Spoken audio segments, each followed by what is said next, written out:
Agentic AI has to be designed around responsible AI. Can you audit? Can you trace? Can you control? The risk we run is we create systems that recursively learn and change without the signal and the switch to turn them off.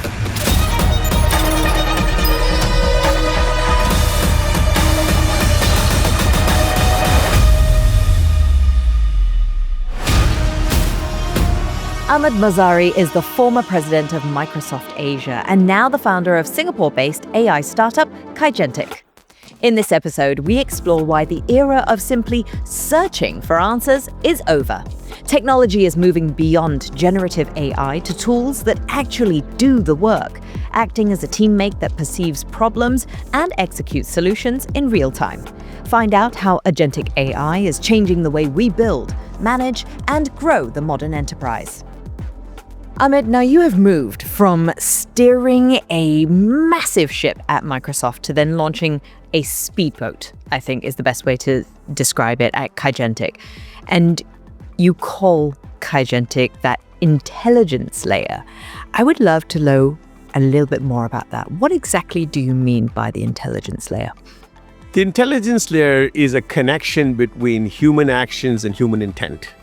And it's an ability to enable the human or humans to make better decisions.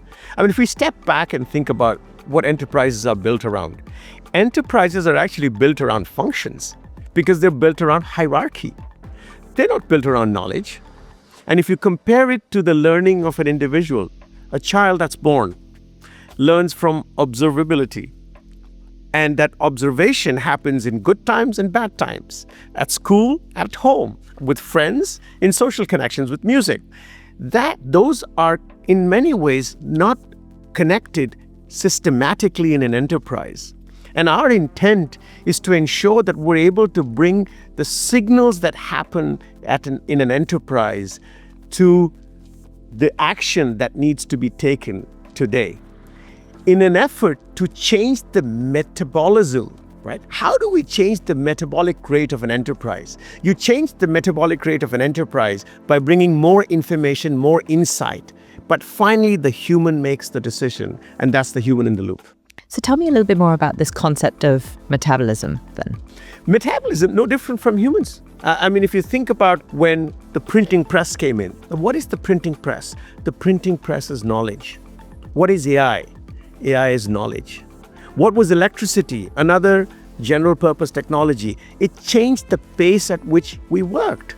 So we clearly see AI as a general purpose technology which has the ability to significantly change the pace at which enterprises work. And that's what I call metabolism. I have to ask, why would you leave such a big organization and then say, okay, I'm going to go do my own thing? Well, it started first with a yoga retreat. I actually said 7 or 10 days of doing nothing, no caffeine, just clean up your mind. And it really made me think. The first, landline telephone at our home was at the age of 13. And today we live in a world of, 500 meg on your phone as internet speed, AI. Like, where in the world would you have seen that from the landline for like 30, 40 years? So much change. So I asked myself, I said, look, I never had the courage, the capital, the capability, the expertise, or the experience to participate in anything earlier. I was still in the phase of, I have to find and create a foundation of learning and confidence. I can't miss this. I can't miss this. I got to try it. Incredible. So then when we go back to the layman and their perception of AI, a lot of people see it as predictive. Guess is the next word or number maybe, but it's there to help supplement. You talk about that human intent. Can you explain that difference then maybe succinctly for me between that? The AI intelligence layer in many ways is to help the enterprise understand and connect dots about stuff that, for example, if you say, let's not pay the invoice, the AI understands that as an action that needs to be taken, right? If you look at the agentic layer, and if you have taught the agentic layer, because agentic is about agency. What is agency? Agency is accountability, auditability, traceability, and reliability, right?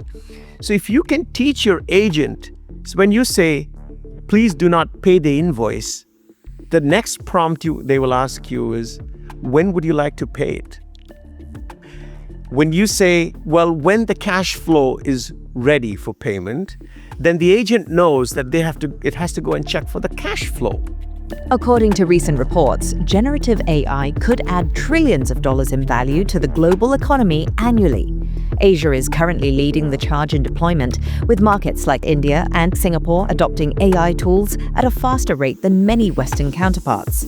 However, the challenge remains, moving from pilot programs to actual enterprise-wide value. Can you maybe give us a very concrete example of a task that maybe a standard LLM like ChatGPT just can't do and cannot, that an agent actually can? If you were a company that was shipping a very critical product that was passing by the Suez Canal, right? In today's world, that is static information lying in a supply chain system if you've not used an agentic layer. But if you program your agentic layer to say, look, for all critical shipments, I want to overlay geopolitical risk. So now your system is going through geopolitics and saying, by the way, your shipment is in the Strait of Gibraltar. It will hit the Suez Canal in X hours, but there is this risk that we could get impacted by. If it shuts down, our shipment is stuck.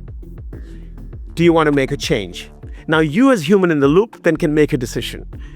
The bot or the agent is not making the decision. The agent will recommend based on insights. But does that also leave us open to mistakes? I know this sounds very negative, but is there a chance where it will make a mistake and whereby that mistake may be irreparable, where potentially millions of dollars get transferred to the wrong account? Or maybe if we take too much of a hands-off approach, we leave it to the AI and that is at our detriment? I think human agency and human intent are very critical in the age of AI. Our advice is that AI has to be designed around responsible AI. Can you audit? Can you trace? Can you control? I think the risk we run is if we create systems that recursively learn and change without the signal and the switch to turn them off. So any enterprise must have those levers. Any humans that work with on the consumer side must understand the risks. And companies have to ensure that those kill switches are available. I am not in the camp of autonomy of agents. I'm in the camp of enabling humans to make the decisions and ensuring that humans understand the impact of those decisions. You've launched this venture with SMBC Group, 400-year-old Japanese bank that has allocated, I think it's a $340 million war chest to generative AI. So they're effectively your customer zero in that sense. You are building out this whole scope and system for them. How are you ensuring that whilst you're doing this, that you're actually building a global product as opposed to just a single tailored solution for one organization? We have one of the biggest banks in the world as customer zero. So we have a sandbox to try and experiment, right? When do you ever get that? Right. When do you ever get that? Right. We're so fortunate to, when you have a startup, you're thinking about capital, right? We got that sorted, right? So we have a customer that's backing us. Third, we're an independent company. We have an independent board. We can experiment on the most complex things. And if we can solve for tacit knowledge, human knowledge connections in a 400-year-old bank, I reckon the other's not going to be that very challenging. Why Japan, though? I was interviewing a very young engineer, and he said to me something fascinating. He said, Japan has been 2000 since 1980. Japan had products, solution, and innovation that was far ahead of where they were. And even today, in the physical world, Japan still does a very good job. But in the digital world, it has remained underinvested. And hence, the bank, which is at the epicenter of organizing and enabling industries, is the best place for experimentation and enablement. So then, in the next few months then, with your focus on the intersection of business success, but also responsible AI, what do you think is the one major shift in how we work that people just aren't seeing just yet? I mean, let me kind of parse the question slightly differently, right? Always, when something new and clever happens, we overestimate the impact in the short term and underestimate the impact in the long term, because the pace of change is quite dramatic. What I see is that there will come a time not so far in the future where we will start having a conversation of, we have 200 employees and 5,000 agents in our team. And there's actually a pharma company in the US who has named their chief HR officer as also the chief AI officer, because their thinking is that AI is capacity, capability, right? Just like humans. The most critical aspect is, you said it in your question, responsible AI. Is it guardrailed, right? Is there auditability? Can you look at the action log?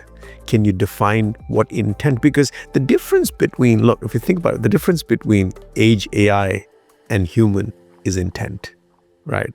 Yes. And conscientiousness. We do certain things because of conscientiousness, right? That agents and AI cannot. Remarkable. Thank you very much. Thank you, Kelly. A fascinating look into the mind of a founder who has seen the industry from the very top. A big thank you to our special guest, Ahmed Mazhari, founder of kAIgentic. You've been watching I See Your Trade, brought to you by IC Markets. Trade up to IC Markets. We'll see you next time.